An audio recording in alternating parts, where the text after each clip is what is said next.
पुराने समय में लड़का लड़की का विवाह नहीं होता था, दो परिवारों का विवाह होता था। तो एक मंत्र बोला जाता था कि अगर इस मंत्र में ये परिवार सेट बैठता है तो यहाँ रिश्ता करना, वरना मत करना। अब सुनिए आप सभी ध्यान से, मंत्र क्या कहता है।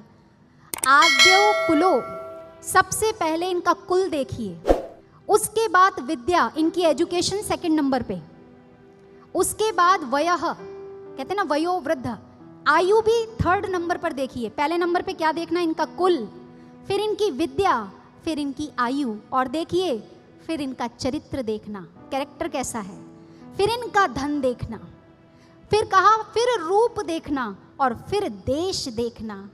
आज आपसे कोई बोले आपकी बेटी की शादी होनी है, एनआरआई है, 1 करोड़ का पैकेज है, 5 करोड़ का पैकेज है, रूप सेकेंडरी हो जाएगा, धन प्राइमरी हो जाएगा। Is it? ऐसा है?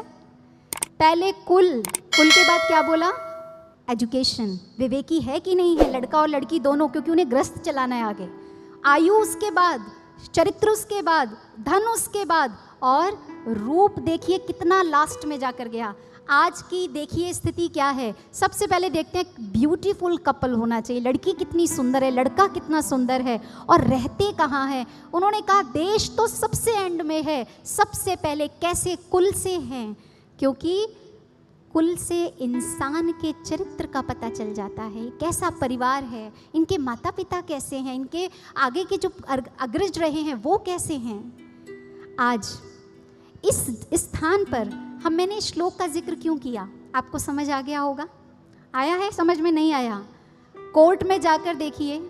अभी लेटेस्ट मैं आपको बात बताती हूँ। एक 50 वर्षीय महिला हमारे संपर्क में आई और वो कहती है मैं कोर्ट में गई, किसी कारणवश मुझे जाना पड़ा, मैं दंग रह गई, मुझे कुछ बीमारी है और मुझे डॉक्टर्स के पास भी जाना होता है। मैंने खुद अपने हृदय से ये बात कही, आज डॉक्टरों के पास इतनी भीड़ नहीं है जितनी कहाँ है, कोर्ट में। सच्चाई है या नहीं, हाँ या ना में बता दीजिए। क्यों है, अब उसका उत्तर दे देते हैं। आप मुझे आज्ञा दें तो मैं बात आगे की रखूं या फिर भजन सुनते हैं, हाँ या ना, जो भी आप कहेंगे वैसा करते हैं। कंटिन्यू, ठीक। सेकंड वचन बहन आपने इनसे लिया था, जैसे आप अपने माता पिता का सम्मान करते हैं वैसे मेरे मम्मी पापा का भी सम्मान करेंगे, ठीक है। आपने इनसे तीसरा वचन लिया था, देखो मैं युवावस्था में आपके पास आ रही हूँ, मेरी प्रौढ़ और वृद्धावस्था सारा दायित्व आपका होगा।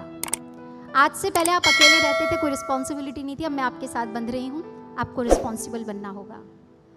आज के बाद मनी मैनेजमेंट जो होगा मेरी भी सलाह लेंगे आप।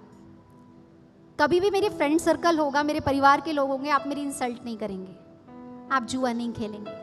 और सबसे लास्ट में क्या कहा था आपने, याद है आपको? चलो मैं याद दिला देती हूँ। लड़की एक वचन लेती है लड़के से, आज के बाद पर नारी मातृवत होगी आपके लिए। ये जितने एक्स्ट्रा मैरिटल अफेयर्स चल रहे हैं, यदि पंडित जी ने जो वचन कहे थे वो रात की घोर रात्रि में ना होकर दिन के उजाले में होते, और लड़का लड़की को एक अच्छे साउंड के साथ म्यूजिकल, अगर ये वैदिक फेरे हों तो क्या बात हो, क्या परिवार, ये शादियां टूट सकती हैं कभी? हाँ या ना बताइए मुझे, ऐसा हो सकता है? कभी भी नहीं हो सकता। ये मंगल कामना रखें। अगर ये बच्चे उस दिन तो रात को 2 बजे नहीं सुन पाए, लेकिन आज माँ भगवती का आप धन्यवाद कीजिए, माँ तेरी बड़ी कृपा कि हमें संतों के माध्यम से 7 वचन दोहरा दिए गए।